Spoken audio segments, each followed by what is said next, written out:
Teams A, B, and C are playing a game of strength.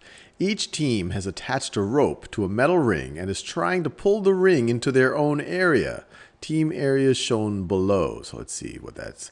So we see that over here. Team A is pulling on the ring in that direction. Team B is pulling on the ring in that direction. Team C is pulling on the ring in that direction. They're each trying to get the ring into their respective areas. It's a three-way tug of war.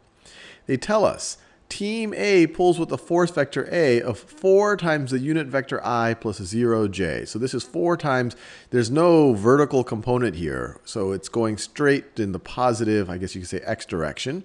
And we can see it right over there. A is going straight in the positive x direction. It's just a multiple of the unit vector I. Team B pulls with force vector negative 2i plus 4j. So it's to the left and up. And we see that negative 2i plus 4j.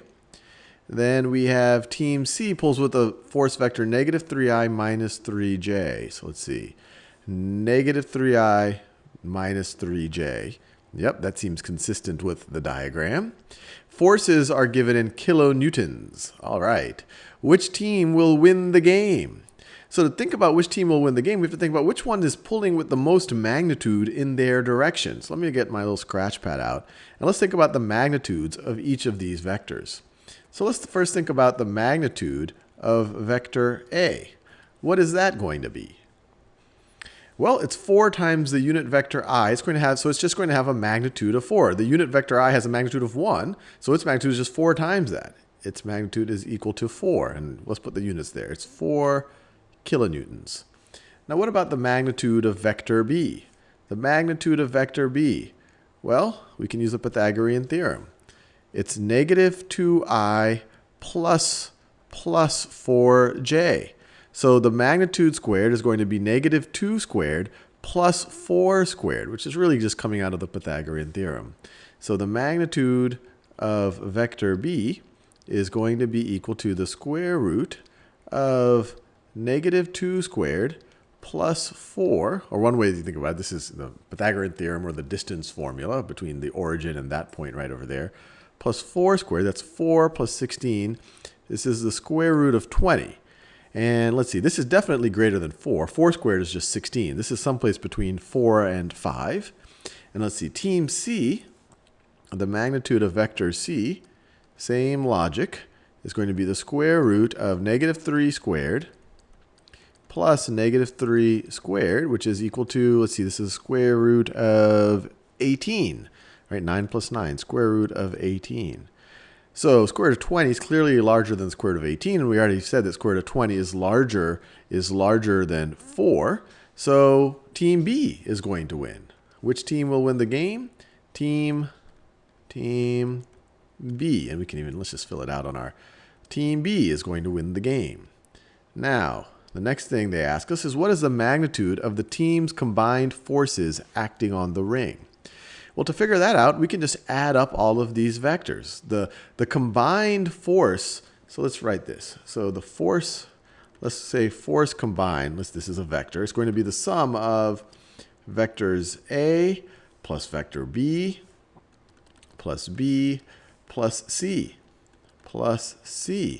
which is going to be equal to 4i plus 0j plus or minus 2i plus 4j minus 3i minus 3j. And so now we can just add up the i's and add up the j's. So we have 4i minus 2i minus 3i. So 4 of something minus 2, you're going to have 2 left. Then you subtract another 3, you're going to have negative 1 of that. So that's going to be equal to negative, I could write negative 1i or just negative I. And then we have 0j's plus 4j's minus 3j's. So that's 0 plus 4 minus 3 is just going to be 1j. Or you could say just plus j. So that's the resulting vector here is negative I plus j. So it might look something like this. So negative I plus a j gets us a vector gets us a vector that looks like that. And let me actually draw it a little bit bigger here. So if I were to draw our coordinate axes, that's my y-axis. This is my x-axis. X-axis. It's -1 times I. So let's say it looks like that. That's negative I. That's negative I right over there. Negative I. Let me write that. That is negative I plus j. Plus j plus the j unit vector, which might look something like this. Both of them have a magnitude of 1. So that is the j unit vector. And the sum of those two is our combined force. Our combined force is going to be going into this direction.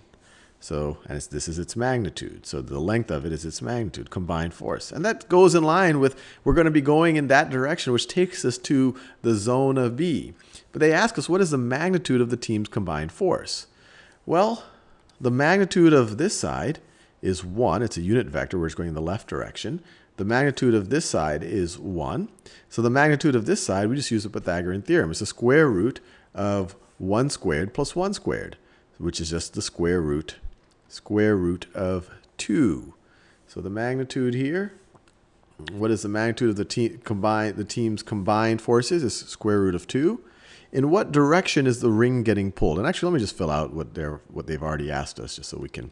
So what is the magnitude of the team's combined force acting on the ring? Round to the nearest tenth. So let's just write square root of 2. Square root of 2 is equal to, and round to the nearest tenth, 1.4 kilonewtons. 1.4 kilonewtons.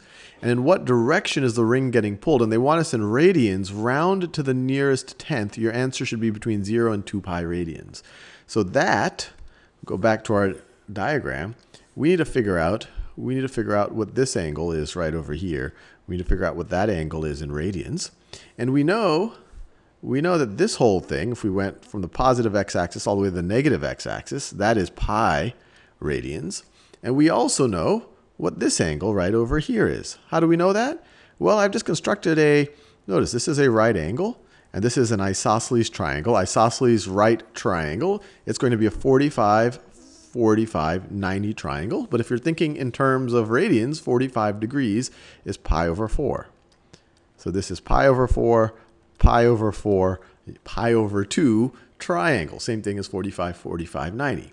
So if this whole purple angle is pi, and this is pi over 4, you just subtract the pi over 4 from the pi to get what theta is.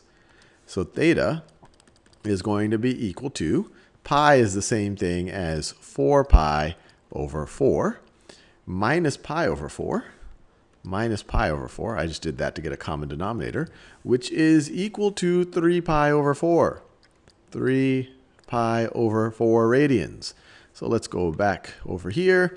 Now they want us to round it to the nearest tenth. So let's take 3 times pi divided by, actually make sure you can see what I'm doing here. So 3 times pi divided by 4 is equal to 2.356, round to the nearest tenth would be 2.4 radians. So approximately 2.4 radians, and we got it right.